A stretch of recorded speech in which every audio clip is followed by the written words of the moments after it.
What do you see when you look at me? I'm not who you think I am. I'm different.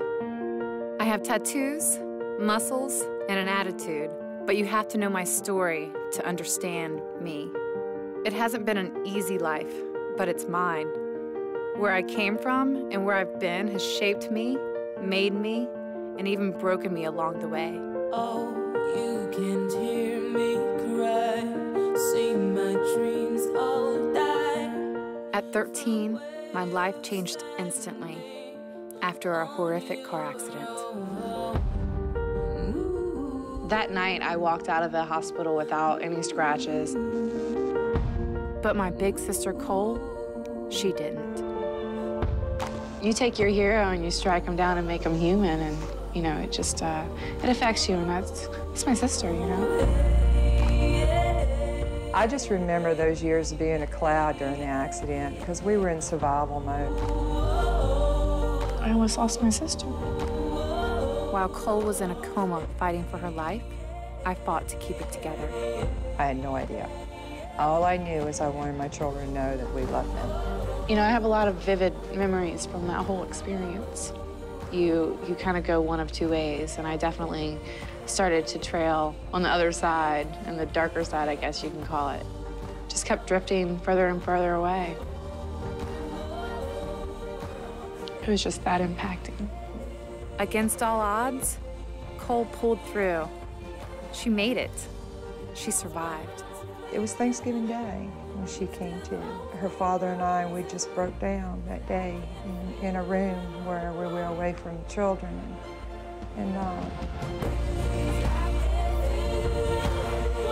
My life was never the same since.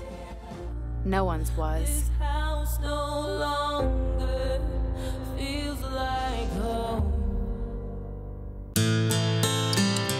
By the time I hit my 20s, everyone had moved on with their life.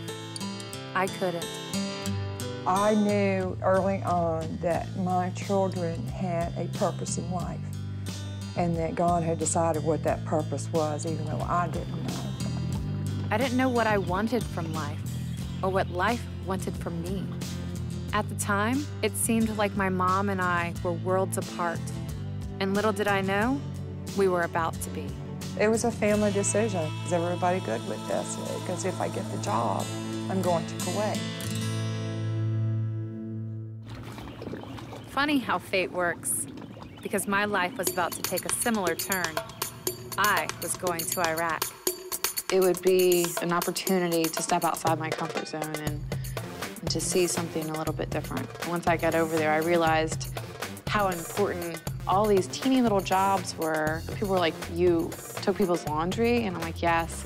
But it allowed the military and the State Department to be able to focus on the important stuff. The military outsourced services that you used to have performed by soldiers.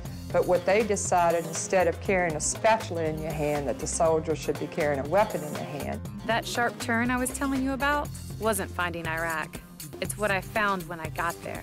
One of the guys in the gyms came up and he had his laptop with him, and he had pre-downloaded this video of a CrossFit video. I was like, I don't know what that is. What do you mean CrossFit? What is that? Okay, well, that's what I want to do.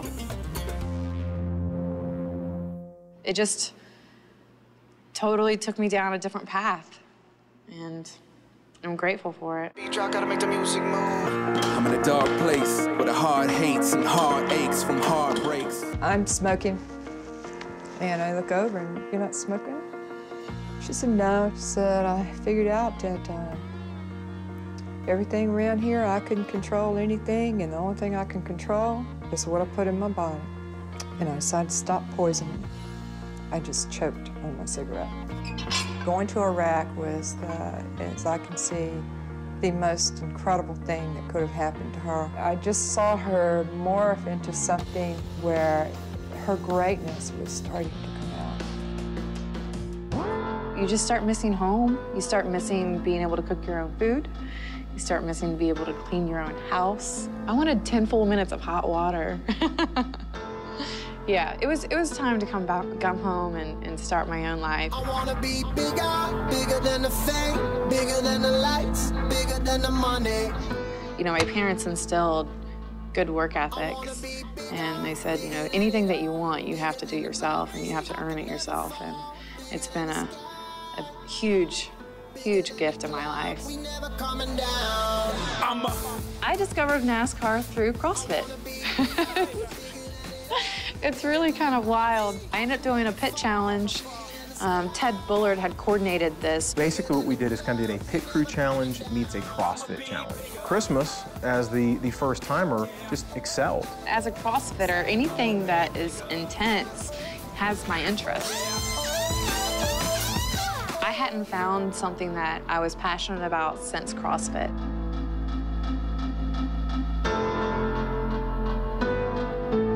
My intention is not to blaze trails or to walk in the footsteps of women who have come before me. It's simply to follow my passion, allow my heart to lead me, and so far, I like where it's taking me. There's been a few questions, you know, why her? Why would you take her? But again, I think once people from the outside see her and they get to know her, they're gonna understand very quickly why her. I work really hard for anything that I have, and I'm really grateful that Michael Waltrip Racing saw something in me to be able to hire me on. I've always believed that big things are coming for her because she has something about her that's just very special. When you see what she's accomplished, you can't help but be inspired. It takes a lot of time and a lot of work. It's early in her development, it's early in her career. Only time will tell whether or not she does make it at this level. Anybody can do this, and that it's an open door opportunity if you allow it to be. And if you want it, it's there for you to take. She's unstoppable. This is not the end. This is just the beginning.